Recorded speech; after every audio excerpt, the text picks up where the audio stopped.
Hello students, I think you all are very fine. So we start our class. Class 12th.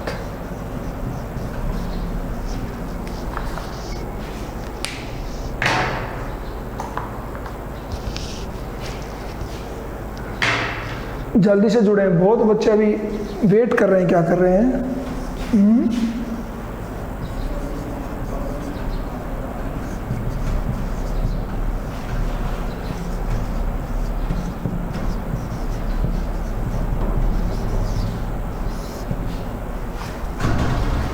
चलिए हम start करते हैं।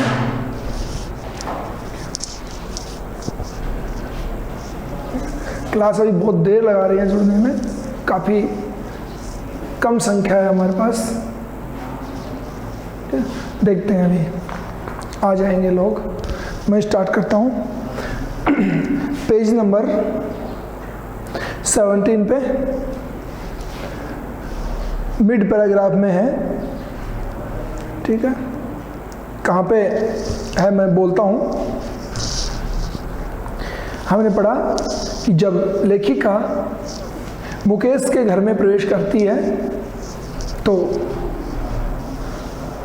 आधे मकान में एक कच्चे छप्पर के नीचे चूल्हा जल रहा था, जिसके ऊपर एक बड़ा बर्तन रखा हुआ था। उसमें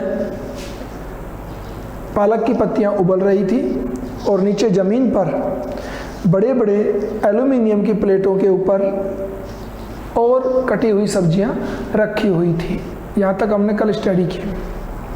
okay. A frail young woman, a frail young woman, frail means दुबली पतली। A frail young woman is cooking the evening meal, एक दुबली पतली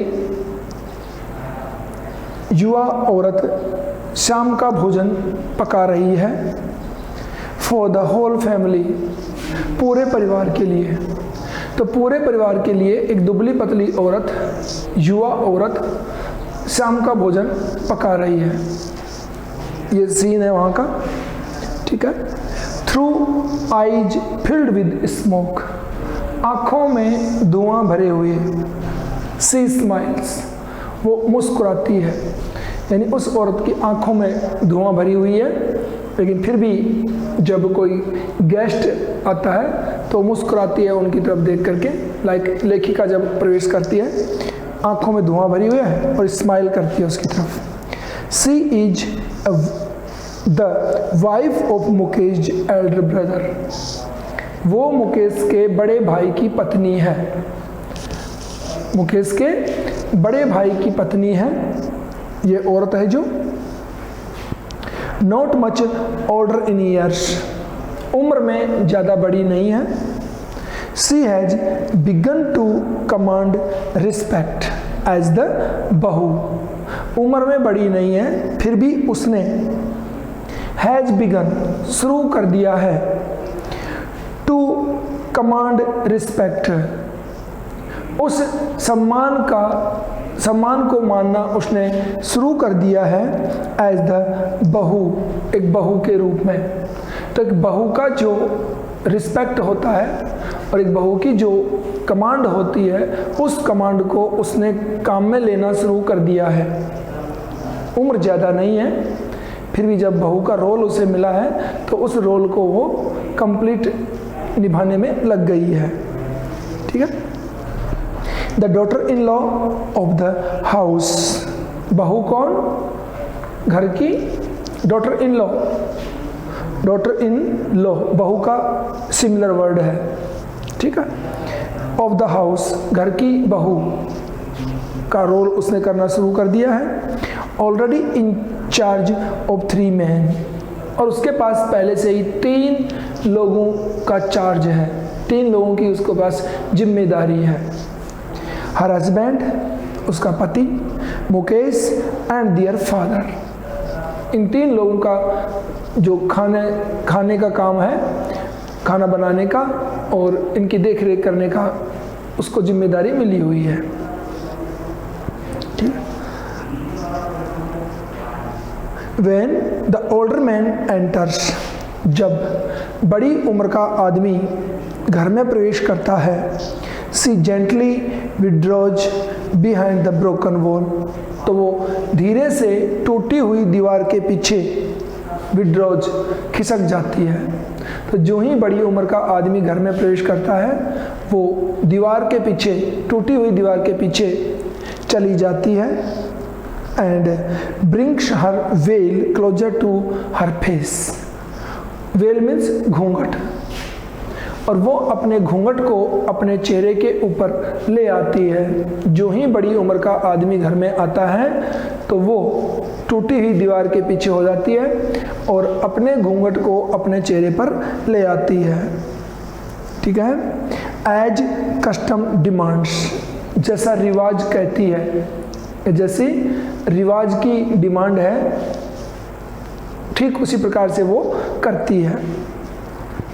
Daughters in law must veil their faces before male elders, और कस्टम क्या है कि बहुओं को जो पुरुष बड़े लोग हैं उनके सामने अपने चेहरे ढकने चाहिए, अपने चेहरे पर घूंघट रखना चाहिए। जो घर में पुरुष बड़े लोग हैं उनके सामने ऐसा रिवाज है। ठीक है। In this case, the elder is an impoverished bangle maker. तो घर में जो बड़ा आदमी प्रवेश करता है तो बहू को घूंघट लेना चाहिए। इस स्थिति में चाहे वो बड़ा आदमी एक गरीब चूड़ी बनाने वाला ही क्यों ना हो, मीन्स एक गरीब आदमी और चूड़ी बनाने वाला आदमी ही क्यों ना हो, लेकिन जब कोई मेल बड़ी उम्र का घर में प्रवेश करता है तो बहुओं को घूंघट करना होता है। अब चाहे वो गरीब हो चाहे चूड़ी बनाने वाला कोई भी हो, ये रिवाज है तो उसके अकॉर्डिंग उन्हें घूंघट करना होता है। Okay.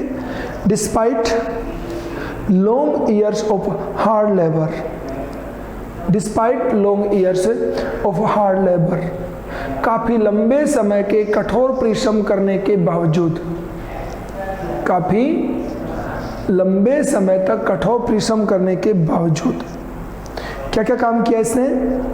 First as a Taylor, सबसे पहले एक टेलर का काम किया। देन ए बैंगल मेकर, उसके बाद एक चूड़ी निर्माता का काम किया इसने। ठीक है। He has failed to renovate a house, इतना काम करने के बाद वो अपने मकान को रिनोवेट करने में भी असफल रहा। पूरे मकान को रिनोवेट नहीं कर सका, पुनर्निर्मित नहीं कर सका, आधे मकान को उसने बनाया है। पहले टेलरिंग का काम करता था, उसके बाद चूड़ी बनाने का काम किया और काफ़ी लंबा समय उसको ये काम करते हुए हो गया, लेकिन अभी तक उसने अपना मकान पूरा नहीं किया है। Okay. Send his two sons to school, और ना ही वो अपने दोनों बेटों को स्कूल भेज पाया। इतनी मेहनत के बावजूद भी वो इस काम में सफल नहीं हो पाया। ठीक है। All he has managed to do each, जितना कुछ वो मैनेज कर सका है वो है is teach them what he knows, और जितना वो कर पाया वो क्या कर पाया कि उसने अपने बच्चों को वो पढ़ा दिया जो वो जानता है। यानी वो चीज़ तो अपने बच्चों को उसने सिखा दी है जो वो खुद जानता है। और the art of making bangles, और खुद क्या जानता है, चूड़ी बनाने की कला। तो उसने चूड़ी बनाने की कला अपने बेटों को सिखा दी है। ये बात तो वो जानता था, बाकी वो ना तो उनको स्कूल भेज पाया और ना ही पूरे मकान को रिनोवेट कर पाया अपनी पूरी ज़िंदगी में। ये मुकेश के पिता के बारे में बताया गया है। इट इज हिज कर्म, हिज डेस्टिनी, ये उसका कर्म है, ये उसका भाग्य है। सेज मुकेश ग्रैंड मदर, तो मुकेश की दादी माँ कहती है कि उसके भाग्य में इतना ही लिखा हुआ था, उसके कर्म में इतना ही था जो कर पाया। दादी माँ कहती है Who has watched her own husband go blind, जिसने अपने खुद के पति को अंधे होते हुए देखा था। तो उस बूढ़ी औरत ने अपने पति को अंधे होते हुए देखा है, तो वो बताती है कि भाई इसके कर्म में इतना ही लिखा था। और ब्लाइंड किससे हुआ? With the dust from polishing the glass of bangles. With the dust, धूल से अंधे होते हुए देखा है। क्या? From polishing the glass of bangles, चूड़ियों के कांच को पॉलिश करते हुए जो धूल उड़ती है कांच की, उस धूल से उसने, बुढ़िया ने अपने पति को अंधे होते हुए देखा था। ठीक है। Can a God given lineage ever be broken? She implies। और वो औरत पूछती है, प्रश्न करती है, क्या? Can a God given lineage, क्या ये भगवान की बनाई हुई रीति ever be broken, कभी तोड़ी जा सकती है? क्या भगवान ने जो रीति बना दी है ये क्या कभी टूटने वाली है? ये बात वो पूछती है। क्यों? क्योंकि जब से हम लोग पैदा हुए हैं तब से इसी चूड़ी बनाने वाले परिवार में रहे हैं और हमने चूड़ियाँ बनाई हैं, चूड़ियाँ देखी है, इससे ज़्यादा हम कुछ नहीं कर पाए हैं। तो क्या भगवान ने जो रीति बना दी है ये कभी टूटेगी? ये उसने पूछा। Born in the caste of bangle makers, चूड़ी बनाने वाली जाति में पैदा होने से दे हैव सीन नथिंग, वो कुछ नहीं देख पाए हैं, बट बैंगल्स, सिर्फ चूड़ियाँ। तो जिस जाति में वो लोग पैदा हुए हैं वो कुछ नहीं देख पाए हैं सिवाय चूड़ियों के। ठीक है। इन द हाउस, घर में, इन द यार्ड, आंगन में, इन एवरी अदर हाउस, हर दूसरे मकान में, एवरी अदर यार्ड, हर दूसरे आंगन में, every street in Firozabad, Firozabad की हर गली में, spirals of bangles, spirals of bangles, spirals means गुच्छे, स्पाइरल्स मीन्स गुच्छे या ढेर ऑफ बैंगल्स, चूड़ियों के। यहाँ पे स्पाइरल मीन्स द गुच्छे। आपने स्पाइरल वर्ड पहले सुना है कभी? स्पाइरल जो वर्ड अभी अभी आपने बुक में पढ़ा है, स्पाइरल, तो ये वर्ड आपने कहाँ सुना है और कहाँ देखा है? स्पाइरल क्या होता है? क्लासरूम में यूज हुआ हो या अपने जो स्टडी मटेरियल्स हैं जितना भी, उसमें कहीं यूज हुआ हो स्पाइरल। थोड़ा सा माइंड लगाएंगे और स्पाइरल वर्ड आपको नॉन लगेगा, अननोन नहीं है ये वर्ड, तो बहुत ही नॉन है। और जो ही मैं एक्सप्लेन करूंगा इस वर्ड को, एक्सप्लेन करते ही तुम सब के सब लोग जान जाओगे कि हाँ वेरी गुड, ये तो मैंने सुना है, देखा है। चले बताते हैं आपको कि स्पाइरल वर्ड, हम बहुत से वर्ड्स को डेली सुनते हैं बट उनको यूज नहीं करते हैं, और यूज नहीं करने की वजह से वो वर्ड पर्सनली हमारे नहीं होते हैं, सुने हुए वर्ड भी हमारे नहीं हो पाते हैं। और वजह यही है कि स्पोकन इंग्लिश में भी हमें यही प्रॉब्लम क्रिएट होती है और ट्रांसलेशन में भी यही प्रॉब्लम क्रिएट होती है कि बहुत से वर्ड है जो दिखने में लगते हैं कि ईजी हैं बट वो इतने ईजी होते नहीं हैं। ठीक है। तो स्पाइरल, आप जो नोटबुक्स यूज करते हो these days, all the notebooks, practical notebooks वो सारी की सारी आपने देखा होगा वाइंडिंग में आती हैं और उनको एक गोल वायर, जो प्लास्टिक वायर आता है, उससे आपके सारे पेजेज को एक बना करके एक नोटबुक बनाते हैं, है ना। और that plastic wiring is called spiral winding. Spiral winding, गोल गोल गुच्छे वाली जो वाइंडिंग होती है। ओके, चलते हैं आगे। तो चारों तरफ चूड़ियों के गुच्छे नजर आते हैं जहां भी देखो फिरोजाबाद में। अब ये कलर लिख रखे हैं इनके, कैसे कैसे होते हैं। Sunny gold, paddy green, royal blue, pink, purple, every colour born out of the 7 colours of the rainbow. इंद्रधनुष के 7 रंगों से बनने वाले, हर रंग से मैच करके या हर रंग से मिला करके जितने भी कलर बनते हैं, हर कलर की चूड़ियाँ वहाँ पे नज़र आती हैं। जो कुछ नाम इसमें लिखे हैं, ठीक है। लाई इन माउंट्स, लाई मीन्स पड़ी रहती है वहाँ पे, काफ़ी पड़ी हैं। इन माउंट्स ढेरों में, इन अनकेप्ट यार्ड्स बिना काम आने वाले खाली जगहों पर, बिना काम आने वाली खाली जगहों पर ढेरों ये चूड़ियाँ पड़ी रहती हैं। फिरोजाबाद के हर खाली जगह पर ढेरों पड़ी रहती हैं। Are piled on 4 wheeled hand carts, और इनके ढेर लगे होते हैं 4 व्हील्ड 4 पहियों वाली हैंड कार्ट्स, हाथ गाड़ियों के ऊपर। तो जगहों पे तो होती हैं, साथ में 4 पहियों वाली जो हाथ से चलाई जाने वाली गाड़ियाँ होती हैं, उन गाड़ियों के ऊपर भी इन चूड़ियों के गुच्छों के ढेर लगे रहते हैं। इधर उधर आने जाने वाली गाड़ियों पे चूड़ियाँ ही लोड होके आ जाती रहती हैं, ठीक है। और साथ में आगे क्या कहा इसमें, pushed by young man along the narrow lanes of the shanty town. तो इन 4 पहियों वाली गाड़ियों के ऊपर इन चूड़ियों के ढेर नजर आते हैं, जिसको पुश्ड बाय, जिनको खींचा जाता है या जिनको धकेला जाता है उन गाड़ियों को, बाय यंग मैन, युवा लोगों के द्वारा। युवा आदमी उन गाड़ियों को धकेलते हैं। अलोंग द नैरो लेन्स, उन सकड़ी गलियों से होकर के, ऑफ द सैंटी टाउन, इस भीड़ भाड़ वाले कस्बे के। तो इस भीड़ भरे कस्बे के सकड़ी गलियों से होकर के इनको युवा आदमी धक्के मारते हुए यानी पुश करते हुए इन गाड़ियों को लेके जाते हैं, जो चूड़ियों से भरी हुई होती हैं। चूड़ियों के ढेर इनके ऊपर लदे होते हैं। एंड इन डार्क हटमेंट्स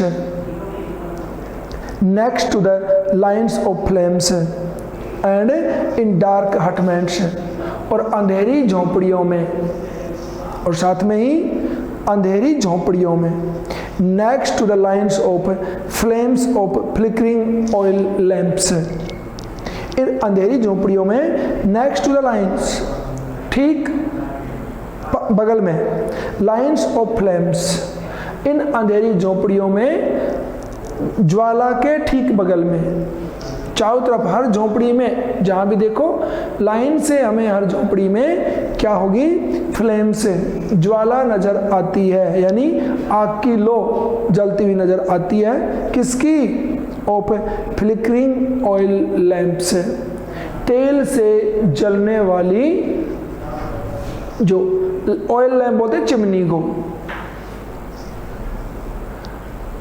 ठीक है, ऑयल लैंप बोलते हैं चिमनी को। तो चिमनी के झिलमिलाते हुए प्रकाश की लो के बगल में इन अंधेरी झोंपड़ियों में लोग काम करते रहते हैं। उनके लिए कहा है कि इन डार्क हटमेट्स, अंधेरी झोंपड़ियों में, next two lines of flames, हल्की हल्की ज्वाला लाइन से जलती रहती है। ऑफ फ्लिकरिंग मीन्स फड़फड़ाते हुए, हल्के हल्के हिलते हुए, ऑयल लैंप्स, ऑयल लैंप्स होते हैं चिमनियाँ। तो इन अंधेरी झोंपड़ियों में चिमनियाँ जली रहती हैं, जिनकी हल्की हल्की ज्वाला हर झोंपड़ी में नज़र आती है, जहाँ भी देखो लाइन से। Welding pieces of colour, welding pieces, sorry, flickering lamps, sit boys and girls, उन चिमनियों के पास में बैठे होते हैं लड़के और लड़कियां, with their fathers and mothers, अपने माता पिता के साथ में। और इन अंधेरी झोंपड़ियों में चिमनी की जलती हुई लो के पास लड़के और लड़कियां अपने माता पिता के साथ बैठे होते हैं। क्या करते हुए, welding pieces of coloured glass, रंगीन कांच के टुकड़ों को जोड़ते हुए, रंगीन कांच के टुकड़ों को जोड़ते हुए लड़के और लड़कियां अपने माता पिता के बगल में बैठे रहते हैं। ठीक है, और किस लिए? Coloured glass into circles of bangles, तो रंगीन कांच के टुकड़ों को चूड़ियों के गोले में परिवर्तित करते हुए ये वेल्डिंग करते हैं अपने माता पिता के पास बैठ करके। ठीक है, their eyes are more adjusted to the dark, उनकी आंखें ज़्यादा व्यवस्थित हो गई हैं to the dark than to the light outside, बाहर के प्रकाश के बजाय उनकी आंखें अंधेरे में ज़्यादा एडजस्ट हो गई हैं, अंधेरे में ज़्यादा व्यवस्थित हो गई हैं उनकी आंखें बाहर की लाइट के बजाय। तो ये नहीं है कि बाहर लाइट है वो उनके लिए अच्छी है, नहीं, बाहर की लाइट के बजाय उनकी आंखें अंधेरे में एडजस्ट ज़्यादा हो गई हैं, उन्हें काम करने में कोई तकलीफ नहीं होती है। दैट इज वाई, और यही वजह है कि बाहर की लाइट उस अंधेरे के बजाय उनको अच्छी नहीं लगती, अंधेरे में वो ठीक है। और यही वजह है, क्या वजह है ये? They often end up losing their eyesight, कि वो प्राय अपनी आंखों की दृष्टि खो रहे हैं। यही वजह है कि युवा लोग प्राय अपनी आंखों की दृष्टि खो रहे हैं। बिफोर दे बिकम एडल्ट्स, जब वो बड़े होते हैं उससे पहले ही, यानी बचपन से ये लोग इस काम में लग जाते हैं और जब तक ये बड़ी उम्र, प्रौढ़ उम्र तक जाते हैं, यानी 40 ईयर की एज तक ये पहुंचते हैं, तब तक बहुत से लोगों की आंखें खराब हो जाती हैं। वजह क्या है? अंधेरे में कंटिन्यू काम करने से इनकी आंखें खराब हो जाती हैं। ठीक है, ये बात मैं कल भी आपको बता चुका हूँ कि हमारी आंखें लाइट कहाँ से लेती हैं? ऑब्जेक्ट से, ये बात मैं कह चुका हूँ। और अंधेरे जगह पे हम काम करेंगे तो आंखें दबाव दे करके उस ऑब्जेक्ट को देखने की कोशिश करेंगी और इस वजह से आंखें जल्दी खराब हो जाती हैं। ठीक है, अब नेक्स्ट पैसेज में Savita, a young girl, Savita एक युवा लड़की, इन ए ड्रेब पिंक ड्रेस, वह एक रंग उड़ी हुई पिंक ड्रेस पहनी हुई है, यानी जिसका रंग उड़ जाता है ड्रेस का, उस फीके रंग पड़ी हुई पिंक ड्रेस को पहने हुए लड़की। तो फीके पिंक ड्रेस पहने हुए लड़की, सविता नाम की लड़की युवा, सिट्स अलोंग साइड, बगल में बैठी हुई है, एन एल्डरली वुमन, एक बड़ी उम्र की औरत के। तो सविता एक युवा लड़की जो रंग उड़ी हुई या फीके पिंक कलर की ड्रेस पहनी हुई है, वो एक बड़ी उम्र की औरत के बगल में बैठी हुई है। अब सविता की बात करेंगे। शोल्डरिंग पीसेज ऑफ ग्लास, कांच के टुकड़ों को जोड़ते हुए। शोल्डर जानते हो? जो मैकेनिक होते हैं, इलेक्ट्रिकल मैकेनिक जो होते हैं, वो कोई भी वायर वगैरह को या किसी को जोड़ते हैं तो एक इलेक्ट्रिक डिवाइस आती है जो गर्म करके किसी मेटल को पिघला के उसके ऊपर चिपका देती है, सोल्डर बोलते हैं उसको। तो सोल्डरिंग जोड़ते हुए, सोल्डरिंग पीसेस ऑफ ग्लास, कांच के टुकड़ों को जोड़ते हुए वो एक बूढ़ी औरत के बगल में बैठी है। As her hands move mechanically like the tongs of a machine, और जैसे कि उसके हाथ मैकेनिकली यांत्रिक रूप से चलते हैं, टोंग्स चिमटे की भांति, ऑफ ए मशीन एक मशीन के, और उसके हाथ एक मशीन के चिमटे की भांति यांत्रिक रूप से चलते हैं, यानी बहुत स्पीड से वो उस काम को करती है। लगता ही नहीं है कि कोई इंसान काम कर रहा है, ऐसा लगता है कोई मशीन काम कर रही है। बहुत स्पीड से, टोंग्स मीन्स चिमटा, जिसमें हम कोई चीज़ को पकड़ते हैं, तो चिमटे की भांति वो अपने हाथों को चलाती है। आई वंडर, मैं आश्चर्य करती हूँ, if she knows the sanctity of the bangles she helps make. मैं आश्चर्य करती हूँ कि अगर वो जानती क्या, द सैंक्टिटी पवित्रता, ऑफ द बेंगल्स चूड़ियों की, कि अगर वो चूड़ियों की पवित्रता को जानती, सी हेल्प्स मेक, जिनको बनाने में वो मदद करती है, कि बच्ची इन चूड़ियों की उस पवित्रता को नहीं जानती है जो इन चूड़ियों के पीछे छुपी हुई है, जबकि ये इनको बनाने में हमेशा लगी रहती है। लेखिका इस बात पर आश्चर्य करती है। Okay, it symbolises an Indian woman's suhag. ये चूड़ी सिंबलाइजेज, प्रतीकात्मक होती हैं या प्रतीक होती हैं या प्रदर्शित करती हैं क्या, एन इंडियन वुमन्स सुहाग, एक भारतीय औरत के सुहाग को। तो ये चूड़ियाँ एक भारतीय औरत के सुहाग की निशानी होती हैं। ये बात है इस लड़की को पता नहीं है। ठीक है। ऑस्पिशियसनेस इन मैरिज, ऑस्पिशियसनेस पवित्रता, इन मैरिज शादियों में, और शादियों में इनकी पवित्रता कितनी होती है इस बच्चे को पता नहीं है। It will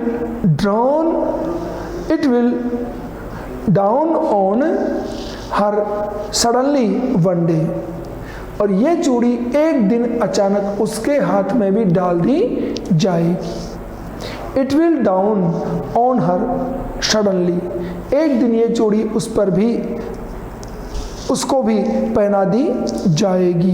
one day when her head is draped with A red well, जिस दिन उसके सिर को एक लाल घूंघट से ढक दिया जाएगा। कि इस लड़की को पता नहीं है कि जो चूड़ी तू बनाने में मदद कर रही है वो चूड़ी बहुत पवित्र चीज़ होती है और भारतीय औरत का सुहाग होती है। एक दिन ये चूड़ी उसके हाथ में भी डाल दी जाएगी जब उसका सिर लाल पल्लू से ढक दिया जाएगा। Her hands died red with हैना, और उसके हाथों को मेहंदी से रंग दिया जाएगा।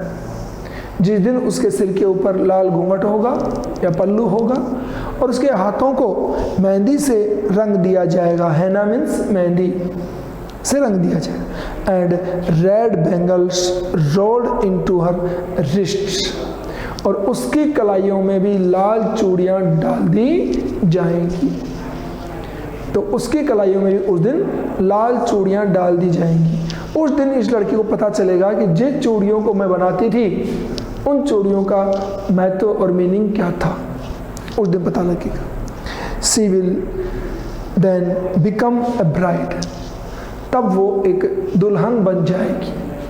जिस दिन वो दुल्हन बनेगी उस दिन ये चूड़ियाँ उसके हाथों में आएंगी, लाल घूंघट लाल पल्लू उसके सिर पे आएगा, हाथों में उसके मेहंदी होगी।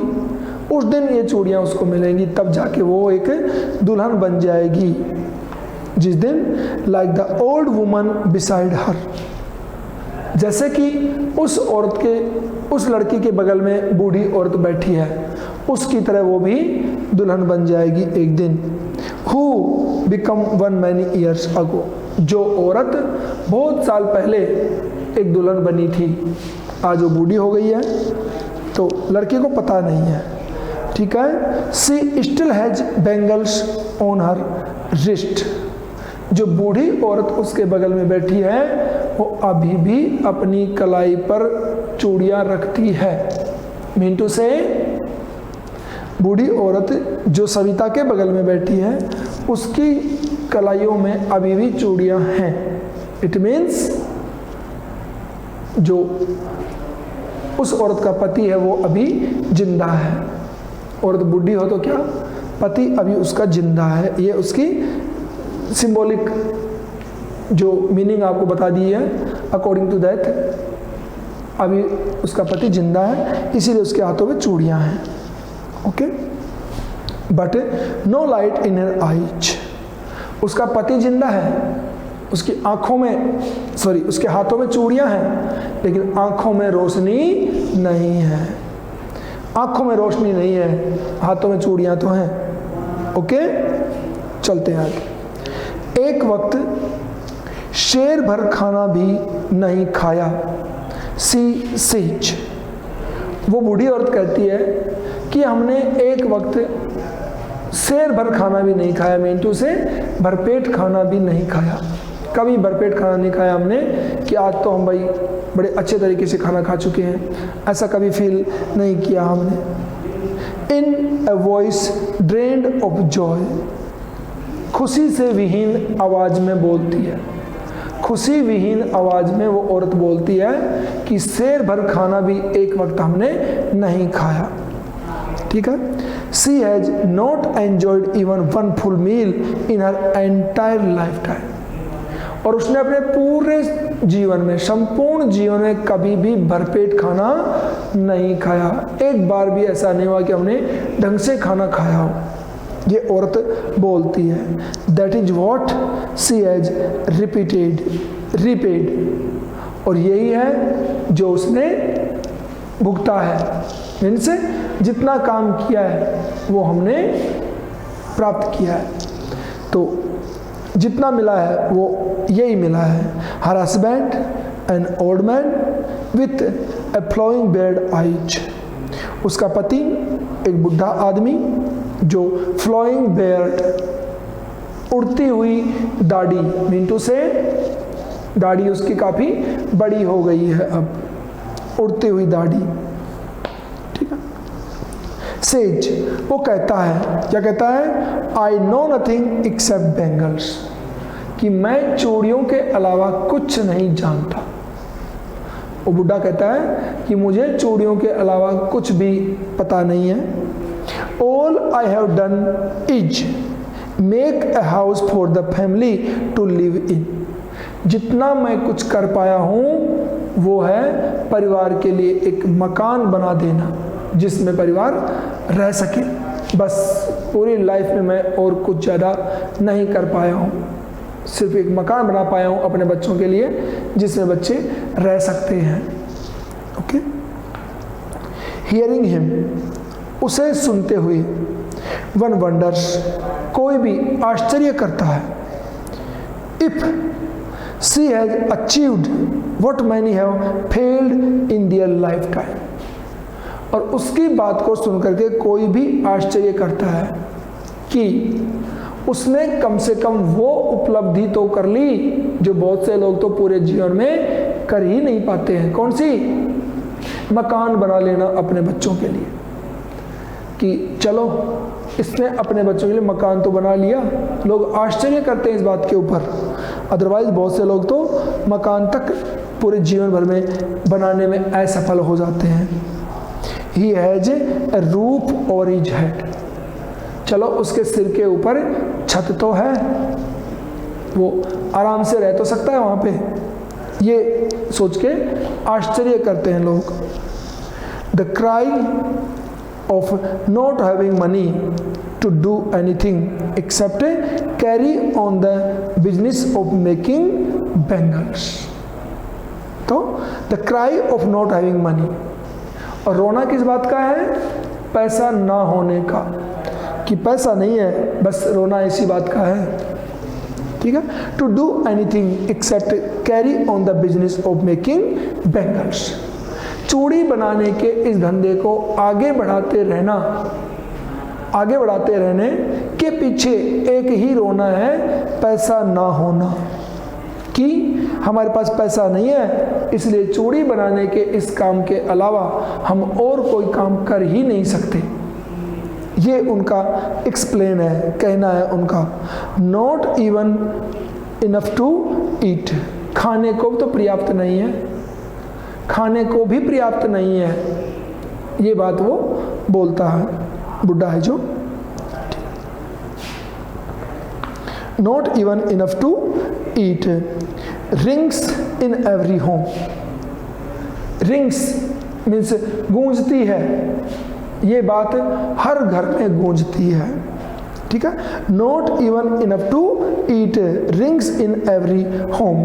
तो ये जो रोना धोना है कौन सा वाला, कि पैसे की कमी है, अदरवाइज ये चूड़ी बनाने का काम ही क्यों करें, हम और भी काम कर सकते हैं।